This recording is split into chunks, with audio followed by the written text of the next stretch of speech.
जुनून कहिले जिंदगीर एक अग्नि। जुनून ହେଉଛି ସେହି ଅଗ୍ନି ଯାହା ହୃଦୟ ଭିତରେ ଜଳେ ଏବଂ ଯେତେବେଳେ ସେ ଅଗ୍ନି ଜଳେ ସେତେବେଳେ ପାହାଡ଼ ମଧ୍ୟ ସାମ୍ନାରେ ଛୋଟ ଦେଖାଯାଏ। ଜୁନୁନ ବିନା ଯେମିତି ଜୀବନ ହେଉଛି ଜଳ ବିନା ନଦୀ, କିନ୍ତୁ ଦିଗହରା ହୋଇଯାଇଥାଏ। ଜୁନୁନ ମାନେ ମାତ୍ର ସ୍ୱପ୍ନ ନୁହେଁ, ଜୁନୁନ ହେଉଛି ସେହି ଶକ୍ତି ଯାହା ତୁମକୁ ମୁଁ ପାରିବି ବୋଲି ବିଶ୍ୱାସ ଦେଉଛି। ଯେତେବେଳେ ସବୁ ଲୋକ କୁହନ୍ତି ଏହା ସମ୍ଭବ ନୁହେଁ, ସେତେବେଳେ ତୁମ ମନ ଭିତରୁ ଏକ ଶବ୍ଦ ଆସେ, ମୁଁ ପାରିବି, ମୁଁ କରି ଦେଖାଇବି। ସେହି ହେଉଛି ଜୁନୁନ।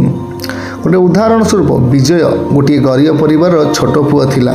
ସେ ଏକାଧାରେ କାମ କରିଥିଲା ଏବଂ ଆଉ ସେହି କମ୍ ବୟସରେ ପଢ଼ୁଥିଲା। ତାଙ୍କ ପାଖରେ ନା ଥିଲା ମୋବାଇଲ ନା ଥିଲା ଇଣ୍ଟରନେଟ୍, କିନ୍ତୁ ଥିଲା ଜୁନୁନ। ସେ କହୁଥିଲା, ମୋର ସ୍ୱପ୍ନ ବଡ଼, ମୋର ଜୀବନ ଛୋଟ, ସେଥିପାଇଁ ମୁଁ ରୋକିବି ନାହିଁ। ଦିନରାତି ପଢ଼ିଲା, ଅନେକ ଥର ବିଫଳ ହେଲା, କିନ୍ତୁ ଏକ ଦିନ ତାର ସ୍ୱପ୍ନ ପୂରଣ ହେଲା। ସିଏ ଏକ IAS ଅଫିସର ବନିଲା। ଲୋକେ କହିଲେ ଭାଗ୍ୟ ଭଲ ଥିଲା, କିନ୍ତୁ ସେ କହିଲା ଏହା ଭାଗ୍ୟ ନୁହେଁ, ଜୁନୁନ ଥିଲା। ଫେଲିୟର କେବେ ଶେଷ ନୁହେଁ, ଫେଲିୟର ହେଉଛି ଜୁନୁନର ପରୀକ୍ଷା। ଯେତେବେଳେ ତୁମେ ହାରିଯାଇଅଛ, ସେତେବେଳେ ଜୁନୁନ ତୁମକୁ ଉଠାଇ ନେଉଛି। ଏହି ଜୁନୁନ ଯଦି ଜୀବନରେ ରହିଯାଏ, ତାହେଲେ କୌଣସି ବିଫଳତା ତୁମକୁ ଭାଙ୍ଗି ପାରିବ ନାହିଁ।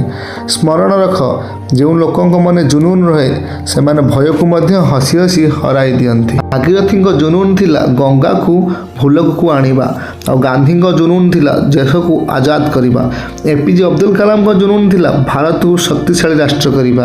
ଏହିସବୁ ମଣିଷ ଜନ୍ମରୁ ବିଶେଷ ନଥିଲେ, ସେମାନଙ୍କ ମନରେ ଥିଲା ଅନିର୍ବଳତା, ଚେଷ୍ଟା ଏବଂ ଜୁନୁନ, ଯାହାଦ୍ୱାରା ସେମାନେ ବିଶେଷ ହୋଇଗଲେ। ଜୁନୁନ କେବଳ ଅଗ୍ନି ନୁହେଁ, ଏହା ହେଉଛି ତୁମ ଜୀବନର ଶକ୍ତି।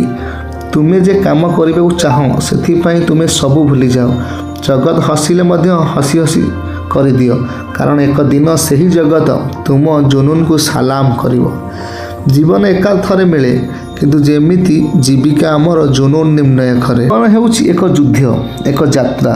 ଏହି ଯାତ୍ରାରେ କେବେ ଆମେ ହସୁ ତ କେବେ କାନ୍ଦୁ, କିନ୍ତୁ ସେ ମଣିଷ ସଫଳ ହେଉଛି ଯାହା ପାଖରେ ଜୀବନକୁ ଜିଇବାର ଜୁନୁନ ରହିଛି।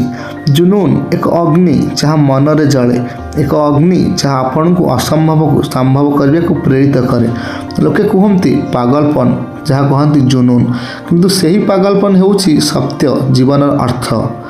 ଜୁନୁନ ହେଉଛି ଯେତେବେଳେ ତୁମେ ଅନ୍ୟ ସବୁ କଥା ଭୁଲିଯାଅ ଏବଂ ମାତ୍ର ତୁମ ଲକ୍ଷ୍ୟ ଆଗରେ। ଜୁନୁନ ହେଉଛି ସେହି ଅଭିଳାଷା ଯାହା ତୁମକୁ ରାତିରେ ନିଦ ହଜାଇ ଦେଇଥାଏ। ଜୁନୁନ ହେଉଛି ସେହି ଶକ୍ତି ଯାହା ତୁମକୁ ଆଗକୁ ଧକ୍କା ଦେଉଛି ଯେତେବେଳେ ସମସ୍ତେ କହୁଛନ୍ତି ତୁମେ ହାରିଗଲ। ସୁଭାଷ ଚନ୍ଦ୍ର ବୋଷଙ୍କ ଜୁନୁନ ଥିଲା ଦେଶକୁ ସ୍ୱାଧୀନ କରିବା। ମଦର ଟେରେସାଙ୍କ ଜୁନୁନ ଥିଲା ଗରିବ ରୋଗୀମାନଙ୍କ ସେବା। ଧୀରୁଭାଇ ଅମ୍ବାନୀଙ୍କ ଜୁନୁନ ଥିଲା ବଡ଼ ସ୍ୱପ୍ନ ଦେଖିବା ଓ ସେତିକୁ ସତ୍ୟ କରିବା। ସେମାନେ ଭାଗ୍ୟବାନ ନୁହେଁ, ସେମାନଙ୍କ ମନରେ ଜୁନୁନ ଥିଲା। ତୁମ ମନରେ ମଧ୍ୟ ଜୁନୁନ ଅଛି, କେବଳ ସେତିକୁ ଜଗାଇବା ଆବଶ୍ୟକ। ଯେତେବେଳେ ତୁମେ କିଛି ପାଇବା ପାଇଁ ଚେଷ୍ଟା କରୁଛ, ତୁମେ ଭୋଜନ ଭୁଲି ଯାଉଛ, ତେବେ ବୁଝିବ ତୁମ ମନରେ ଜୁନୁନ ଜାଗିଛି। ସେହି ଜୁନୁନକୁ ରୋକନି, କାରଣ ଜୁନୁନ ହେଉଛି ଜୀବନର ସତ୍ୟ ସାଥୀ। ଜୁନୁନ ହେଉଛି ଜୀବନର ଆଶାର ଆଲୋକ, ଆଶାର ଶକ୍ତି। ଏହି ଜୁନୁନ ନଥିଲେ ତେବେ ଜୀବନ କେବଳ ଦିନକୁ ଦିନ ବିତାଇବା ମାତ୍ର। ତୁମ ଲକ୍ଷ୍ୟ ଯେତେ ବଡ଼ ହେଉ, ତୁମେ ଯେତେ ଛୋଟ ଲାଗ, ସେଥିରେ କିଛି ମାତ୍ରା ନାହିଁ। ଜୁନୁନ ଥିଲେ ଅସମ୍ଭବ ମଧ୍ୟ ସମ୍ଭବ ହୋଇଥାଏ। ଜୁନୁନ ମଣିଷର ଭାଗ୍ୟ ଲେଖେ ନାହିଁ, ସେମାନେ ତାକୁ ପୁଣି ଲେଖି ଦିଅନ୍ତି।